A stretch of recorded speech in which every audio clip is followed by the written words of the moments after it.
వారికి ఆ వాగ్దానం చేసిన దేవుడు వారికి తోడై ఉంటానని, నీవు వెళ్ళు ప్రతి స్థలమందు నిన్ను కాపాడుతానని వాగ్దానం చేసి, నేను నీతో చెప్పింది నెరవేర్చే వరకు నీ చెయ్యి విడవను, నీకేమీ కానివ్వను అని ఆయన యాకోబుతో భరోసా ఇచ్చాడు.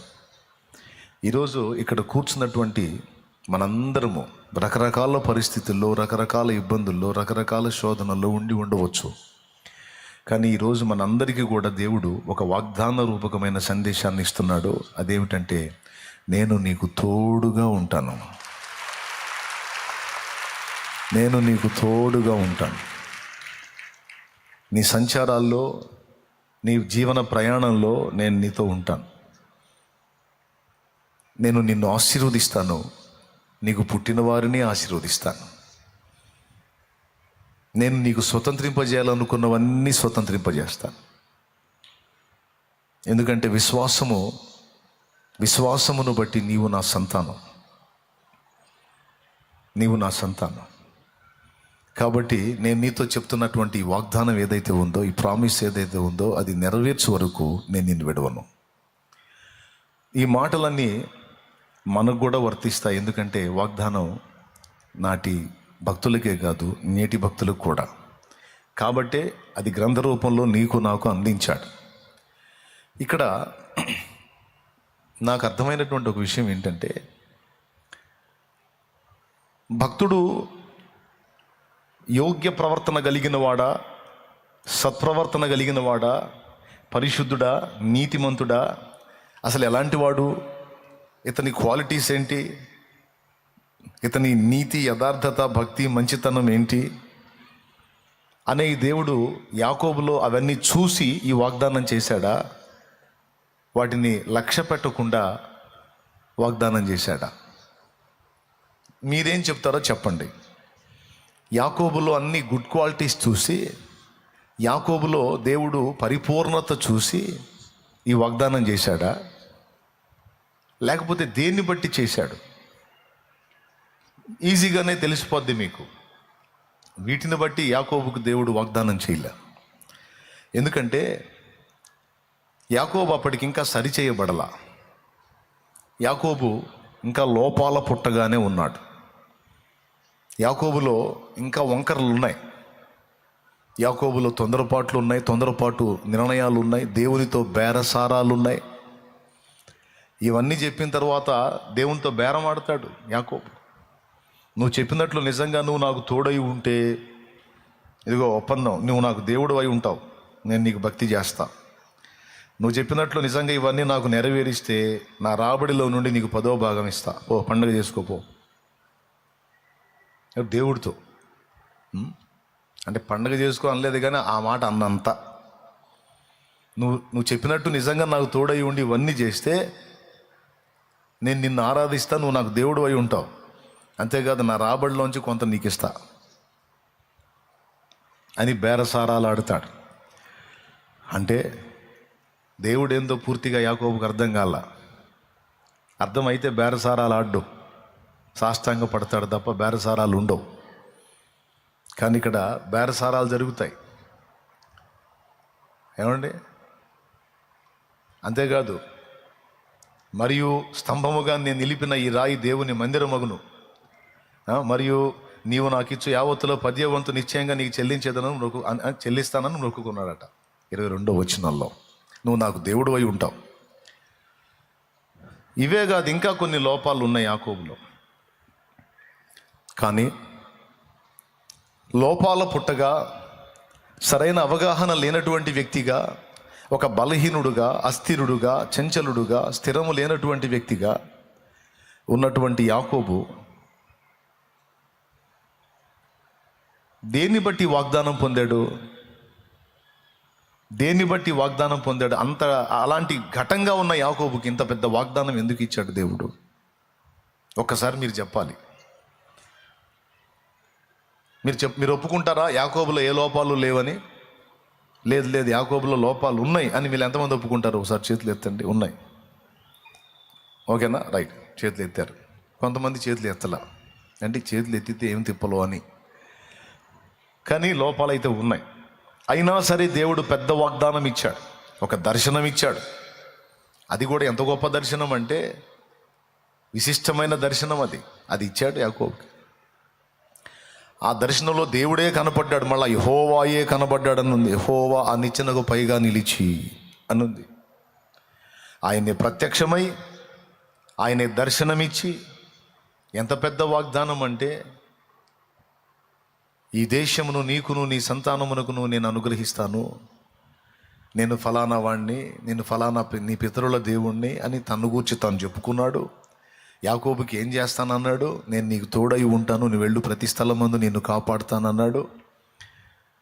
నేను మళ్ళా ఈ దేశానికి రప్పిస్తానన్నాడు. నేను చెప్పింది నెరవేర్చే వరకు నేను నిన్ను వదిలిపెట్టను అన్నాడు. ఇది మనం ఆలోచించినప్పుడు ఒకే ఒక్క కారణాన్ని బట్టి దేవుడు యాకోబుకి, అపరిపూర్ణుడుగా ఉన్న యాకోబుకి ఇంత పెద్ద వాగ్దానం ఇచ్చాడు. ఏమిటి ఒకే ఒక కారణం అంటే, యాకోబు జ్యేష్ఠత్వాన్ని ప్రేమించటం. యాకోబు జ్యేష్ఠత్వాన్ని ప్రేమించటం. జ్యేష్ఠత్వాన్ని ప్రేమించటమా? జ్యేష్ఠత్వాన్ని ప్రేమించటం అంటే ఏమిటి అంటే, పెద్ద కుమారుడుగా తను పుట్టల. ముందు ఏశావు పుట్టాడు, తర్వాత యాకోబు పుట్టాడు. వాస్తవంగా పెద్ద కుమారుడిని, ముందు పుట్టినోడిని జ్యేష్ఠుడు అంటారు, తర్వాత పుట్టినోడిని చివరోడిని కనిష్ఠుడు అంటారు. నేను జ్యేష్ఠుడు అవుదాం అనుకుంటే కనిష్ఠుడిని అయ్యాను. అదే జ్యేష్ఠుడై ఉంటే ఆ జ్యేష్ఠత్వపు ఆశీర్వాదాలన్నీ నాకు వచ్చాయి. జ్యేష్ఠులకు నా దేవుడిచ్చే దీవెనలన్నీ నాకు సంప్రాప్తమయ్యాయి. ఈ దరిద్రుడు ముందు పుట్టాడు, నా కర్మగాలి వెనక పుట్టాను. ఈ దరిద్రుడు వెనక పుట్టి నేను ముందు పుట్టినట్టయితే ఆ దీవెనలన్నీ నాకు వచ్చాయి కదా అని ఒకటే దిగులు చిన్నప్పటి నుంచి.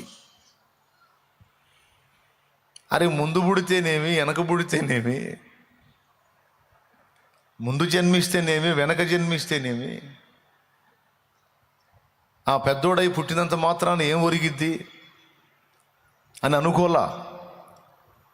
దేవుడు ఉన్నాడని యాకోబుకు తెలుసు. ఆ దేవుడు నిజమైన దేవుడు, తన పితరులు సేవించిన దేవుడు అని యాకోబుకు తెలుసు. ఆయన జ్యేష్ఠులను దీవించే దేవుడు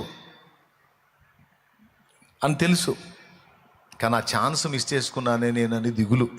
కడుపులో పిండంగా ఉన్నప్పటి నుంచి ఫైటింగే, పుట్టేటప్పుడు ఫైటింగే. అదంతా రాసుంటుంది గ్రంథంలో.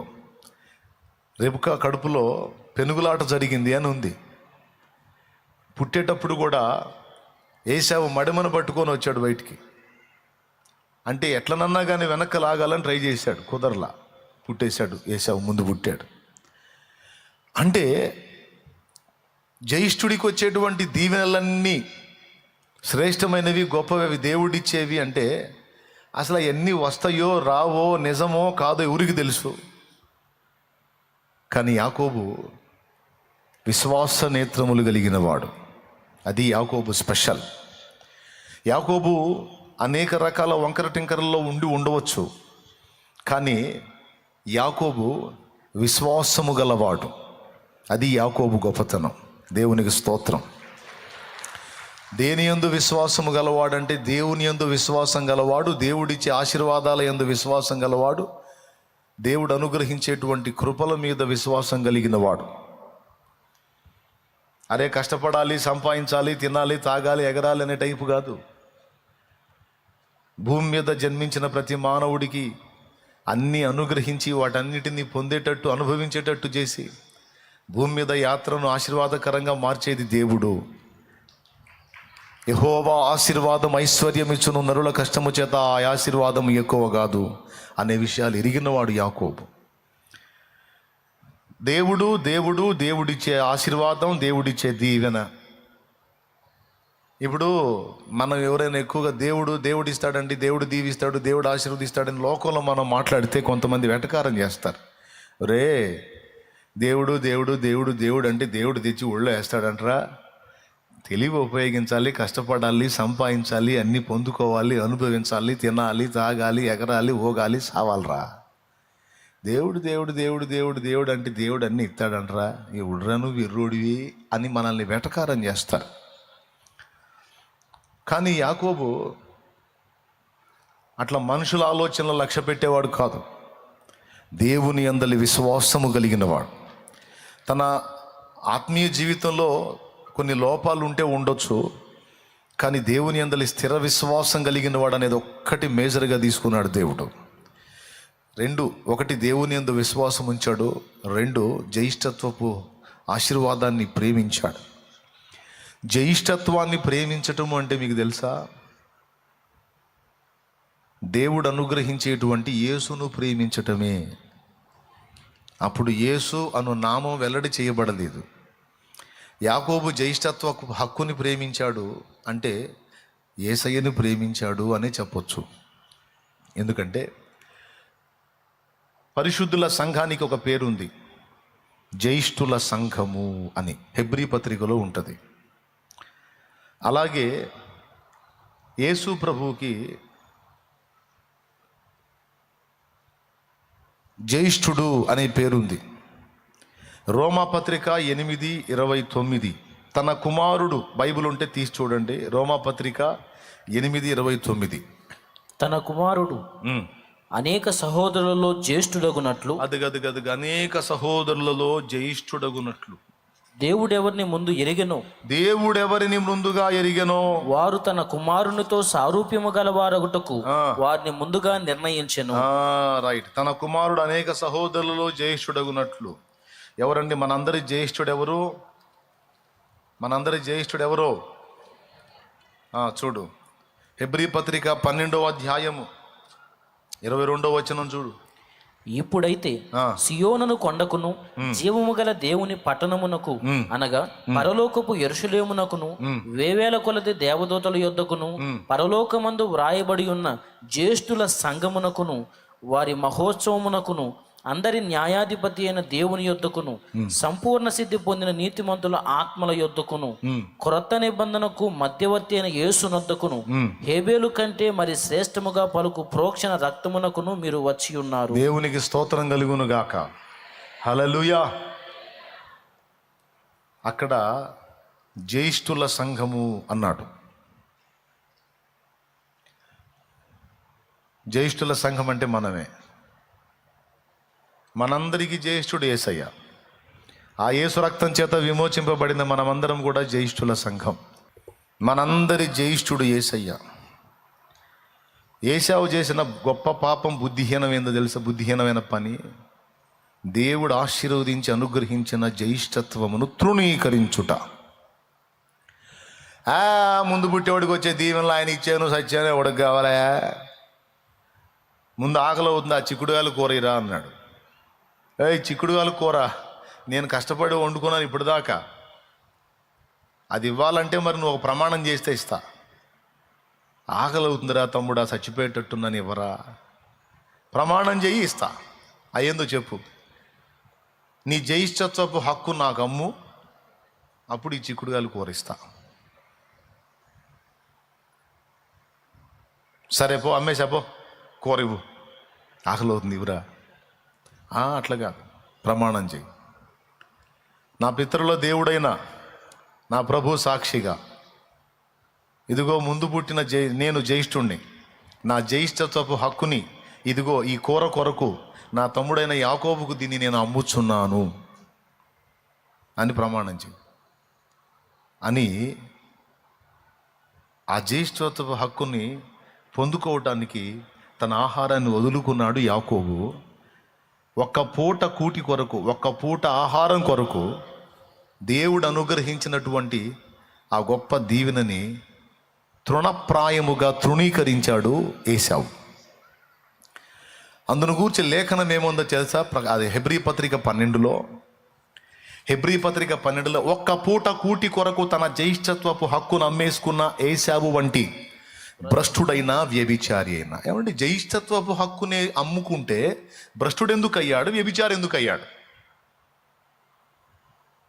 జ్యేష్ఠత్వపు హక్కుని కొనుక్కున్నందుకు యాకోబు ఎందుకు ఆశీర్వదించబడిన వాడయ్యాడు? ఎందుకు ధన్యుడయ్యాడు? జ్యేష్ఠత్వపు హక్కును అమ్మేస్తే ఏశావు భ్రష్టుడా? జ్యేష్ఠత్వపు హక్కును అమ్మేస్తే ఏశావు వ్యభిచారా? అసలు ఏంటి అంత పాపం ఏంటది అంటే అక్కడే ఉంది రహస్యం. జ్యేష్ఠత్వపు హక్కు యేసుకు సూచనగా ఉన్నది. జ్యేష్ఠత్వపు హక్కుని తృణీకరించటం యేసును తృణీకరించటంతో సమానం. ఈరోజు కొంతమంది క్రీస్తునందు విశ్వాసంలోకి వచ్చారు, మారు మనసు పొంది బాప్తిస్మం పొంది వారం వారం దేవుని సన్నిధికి వచ్చి దేవుణ్ణి సేవిస్తూ ఉన్న కొంతమంది కులస్తులు ఒప్పుకోలేదని మళ్ళా లోకంలోకి పోయారు. వాళ్ళ కులపోళ్ళు ఊరుకోవట్లేదంట చర్చికి వస్తుంటే. అరే మనం ఏంది, మన కులం ఏంది, మనం ఏంది అసలు, నువ్వేంది, ఆ బైబిల్ పుస్తకం తీసుకొని ఏంది వారం వారం చర్చికి పోవటం ఏంది, అది ఎంత చిన్నతనంగా ఉందిరా, అసలు ఏందిరా నువ్వు, ఏదో సాయం జరిగిందనుకో, ఏదో తుణమో పొలమో అంత సమర్పించి వదిలేసేయాలి ఆ పూటతో, అసలు ఏంది అట్టగా అతుక్కుపోయావేంటి అని కొంతమంది కౌన్సిలింగ్ చేస్తే ఆ కులపోళ్ళ ఫీలింగ్ దెబ్బకి యేసు ప్రభువును వదిలిపెట్టుకొని మళ్ళీ వాళ్ళతో కలిసి వాళ్ళ పాపాల్లోకి వెళ్ళిపోయిన వాళ్ళని కొంతమందిని నేను చూశా.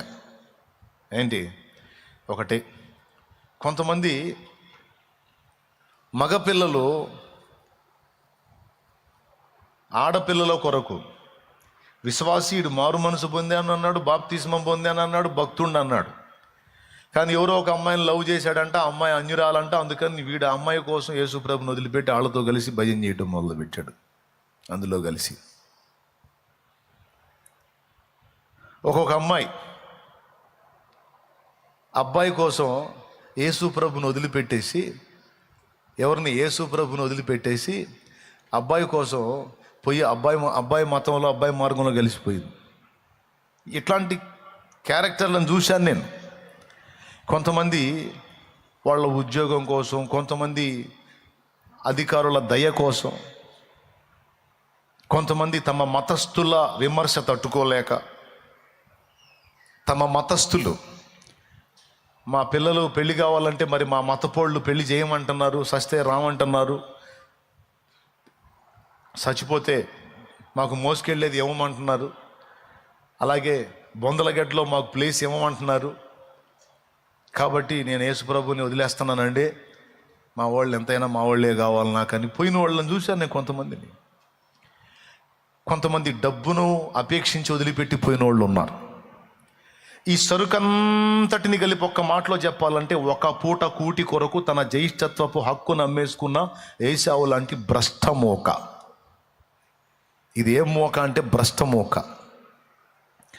భ్రష్టుడు అంటే పోగొట్టుకున్నవాడు. తెలుసా మీకు? పదవీ భ్రష్టుడు అంటారు, అంటే పదవి కోల్పోయినవాడు, పదవి పోగొట్టుకున్నవాడు. అధికార భ్రష్టుడు అంటే అధికారం పోగొట్టుకున్నవాడు. అర్థమైందా? మతభ్రష్టుడు అంటే మతమును వదిలిపెట్టేసిన వాడు. భ్రష్టుడు అంటే తొలగిపోయినవాడు, కోల్పోయినవాడు, పోగొట్టుకున్నవాడు అని అర్థం వస్తుంది. అయ్యలారా వినండి బాగా. ఎంతమందికి అర్థమవుతుందో చేతులెత్తి స్తోత్రాలు చెప్పండి, పెద్దగా చెప్పాలి. అర్థమైందా? భ్రష్టుడు అంటే ఎవరు? కోల్పోయినవాడు, పోగొట్టుకున్నవాడు, తొలగిపోయినవాడు, తొలగించబడినవాడు అని.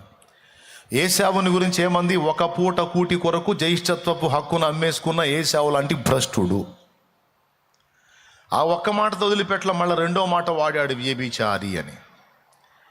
ఎందుకు వ్యభిచారి అనే పదం వాడాడంటే, జీవము గల దేవుణ్ణి విడిచిపెట్టి అన్యమైన వాటి వైపు వెళుతున్న వాళ్ళల్లో కూడా ఆ లిస్టులో చేర్చబడ్డట్టు గ్రంథం సాక్ష్యం ఇస్తుంది. ఇశ్రాయేలు యెహోవాను సేవించాలి, కానీ యెహోవాను సేవించకుండా వాళ్ళు వేరే వాటిని సేవించినందుకు వారు నన్ను విసర్జించి బయలు దేవతతో వ్యభిచరించుచున్నారు అని రాయించాడు గ్రంథంలో. అర్థమైందా? నన్ను విసర్జించి బయలు దేవతతో వ్యభిచరించిది. చూస్తారా? హోషేయ గ్రంథం ఒకసారి తీయండి, 2వ అధ్యాయము 13వ వచనం చదవండి. అది నన్ను మరచిపోయి నగలు పెట్టుకొని శృంగారించుకొని బయలుదేవతలకు ధూపము వేసి ఉండుటను బట్టి దాని విటకాండ్రు అంటే దానితో వ్యభిచరించిన వారు. విటకాండ్రు అంటే వ్యభిచరించిన వారు. వెంటాడి ఉండుటను బట్టి నేను దాన్ని శిక్షింతును, ఇది యెహోవా వాక్కు. చాలు. విటకాండ్రు అంటే ఏంటో తెలుసా అండి? ఈ ఒక చోటే కాదు, 10వ వచనం చదువు. దాని విటకాండ్రు చూచుచుండగా నేను దాని పోకిరితనమును బయలుపరుతును. అద్దుగో ఏమన్నాడు మళ్ళీ ఇక్కడ కూడా విటకాండ్రు అన్నాడు. అంటే వ్యభిచారుల దగ్గరికి వెళ్ళే వాళ్ళు విటకాండ్రు, విటులు అంటారన్నమాట. అంతటితో అయిపోలా. ఇదే మాట అనేక చోట్ల మాట్లాడాడు దేవుడు. అంటే ఇక్కడ దీన్ని బట్టి ఏమర్థమవుతుందంటే ఆయనను విడిచిపెట్టి వేరే వాటిని సేవించటము వ్యభిచారముతో సమానముగా దేవుడు భావించాడు. స్తోత్రం చెప్పు. ఏశావు క్లైమాక్స్ మీరు చూడండి. ఏశావు అన్నా ఏదోమన్నా ఒకడే. ఏదోమీయులు అన్యులా దేవుని ప్రజలా? ఏదోమీయులు అన్యజనులా దేవుని ప్రజలా? నోరు తెరిచి చెప్పాలి. బైబిల్ చదివే వాళ్ళకి తెలిసిద్ది, చదవని వాళ్ళకి ఏం తెలిసిద్ది? ఏదోమీయులు అంటే ఏశావు సంతతి అన్యజనులే. మరి దేవుని ప్రజలు ఎవరో తెలుసా? యాకోబు పిల్లలు దేవుని ప్రజలు. అప్పటి నుంచి ఇప్పటిదాకా ఇజ్రాయెల్ దేశం ఉంది కదా, ఇజ్రాయెల్ అంటే యాకోబుకు రెండో పేరు. ఇజ్రాయేలు అంటే దేవునితో పోరాడువాడు, దేవునితో పోరాడి గెలిచినవాడు. ఇజ్రాయేల్ అంటే అర్థం అది. అప్పటి నుంచి ఇప్పటిదాకా అది ప్రపంచంలోని అన్ని దేశాల దృష్టిని ఆకర్షించే దేశంగా ఉంది ఇజ్రాయెల్. ప్రపంచ దేశాలనే దాని గురించి మాట్లాడుకునే స్థితి నాటి నుంచి నేటి వరకు అది అంతే ఉంది. కారణం యాకోబుకు నా దేవుడిచ్చిన ఆశీర్వాదం. నేటి ఇజ్రాయెల్ పరిస్థితిని మీరు చూసి కూడా అంచనా వేయొచ్చు నిజంగా దేవుడు యాకోబుకి ఎంత తోడై ఉన్నాడో. ఏశావు సంతతి భ్రష్టులు, ఏదోమీయులు, వాళ్ళు ఇశ్రాయేలుకు శత్రువులయ్యారు. అంటే ఇప్పుడు ఏశావు ఏమైపోయాడు? భ్రష్టుడైపోయాడు, వ్యభిచారి అయిపోయాడు. అంటే అన్య దేవతలను ఆరాధించేవాడైపోయాడు. కాబట్టి ఇప్పుడు నేను ఈ విషయాన్ని ఎందుకు మీకు ప్రస్తావించానంటే, జ్యేష్ఠత్వం అనే దాన్ని తృణీకరించటం, సాక్షాత్తు యేసును తృణీకరించటం అంత పాపంతో ఎంచాడు దేవుడు. జ్యేష్ఠత్వాన్ని తృణీకరించి అతడు భ్రష్టుడైపోయాడు. యేసును తృణీకరించి ఈరోజు చాలామంది విశ్వాస భ్రష్టులు అవుతున్నారు. అర్థమైందా? దేన్ని బట్టో తెలుసా? దయ్యముల బోధను బట్టి, కొంతమంది మాట్లాడేటువంటి మాటల్ని బట్టి, కొంతమంది చేసేటువంటి వ్యాఖ్యలను బట్టి బలహీనపడి విశ్వాస భ్రష్టులైపోతున్నారు. నేను చెప్తున్నా, మన జ్యేష్ఠుడైన యేసును ఒక్కడిని కలిగి ఉండి లోకమంతా కోల్పోయినా మనకు నష్టం లేదు. ఎందుకంటే ఆయనకి ఇష్టమైతే మనం కోల్పోయిన దానికి 10ంతలుగా తెచ్చి మళ్ళీ మన కాళ్ళ దగ్గర పడేసే దమ్ము యేసయ్యకుంది. కొడితే గట్టిగా. యేసయ్య ఒక్కడిని పట్టుకొని యేసయ్య నిమిత్తము మనం సమస్తాన్ని కోల్పోయినా సరే దానికి మళ్ళీ 10ంతలుగా తెచ్చి మనకి ఇవ్వగల దమ్ము యేసయ్యకుంది. అయితే తుచ్చమైన అధమ లోకం కోసం మనం యేసయ్యను కానీ పోగొట్టుకుంటే, యేసయ్యను కానీ వదిలేస్తే మనకన్నా దరిద్రుడు ఇంకొకడు లేడు, మనకన్నా భ్రష్టుడు ఇంకొకడు లేడు. సాతాను ఆశ పెడతాడు, యేసును వదిలేసేయి అన్నీ వస్తాయి నీకని. అన్నీ వస్తాయి, నీకు అన్నీ ఇస్తుందా, యేసును వదిలేసేయి అంటాడు. వాడి మాట నమ్మి యేసును వదిలిపెడితే నిజంగా ఎండమావి కనపడ్డట్టు అన్నీ నీ కళ్ళ ముందే ఉంటాయి, అన్నీ నీకు కనపడతాయి. కానీ చివరికి చూస్తే ఇది లేదు అది లేదు, రెండూ కోల్పోయి ఎటు కానీ ఏకాకి అయిపోతావు. ఎందుకు కానీ భ్రష్టుడు అయిపోతావు, వ్యభిచారి అయిపోతావు అనేది గ్రంథం ఇస్తున్న సాక్ష్యం. వ్యభిచారి అంటే వ్యర్థమైన వాటిని ఆరాధించి నాశనమయ్యే స్థితి. అర్థమైందా? వ్యభిచారం అనగానే మళ్ళీ ఇంకో రూట్కి వెళ్ళకండి, అలా అయిపోయే ప్రమాదం ఉంది. అందుకే నేను మళ్ళీ క్లియర్గా చెప్తున్నాను, నాడు ఏశావు జ్యేష్ఠత్వాన్ని తృణీకరించి భ్రష్టుడయ్యాడు, ఈనాడు యేసును తృణీకరించి భ్రష్టులు అవుతున్నారు. అందుకే నేను బాప్తిసం ఇచ్చేటప్పుడే చెప్తాను, ప్రాణమైన వదులు కానీ ప్రభువుని మాత్రం వదలొద్దు.